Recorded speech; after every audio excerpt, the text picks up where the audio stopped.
ওদি এদিকে আসো। হলো বলি, বলবি তো কি? তোমাকে না শাড়ি পরে খুব ভালো লাগছে। ও বাবা, সত্যি কতটা ভালো লাগছে। এইটুকু তুই কোনোদিন আমার তারিফ করেছিস ভালোভাবে?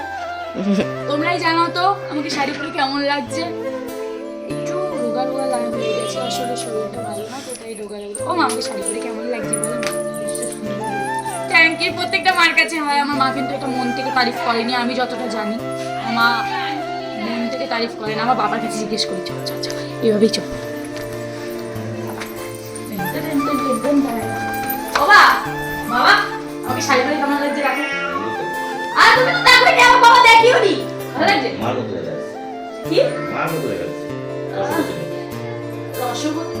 আমার ঠাকুমার নাম রসবতী না গো, একদম কিরকম কিরকম লাগে। কেন কেমন লাগে? ঠাকুমার নাম রসবতী, আবার কিরকম লাগবে? আমার ঠাকুমার নাটা এবং নাটা মোটা। না না না না, খুব সুন্দর দেখতে আমার মা, তোর থেকে ভালো দেখতে। বলতে তো হবে না, আমার মা আগে। সম্মান ডুবালো বাবা আমার, তাও ভিডিওর সামনে।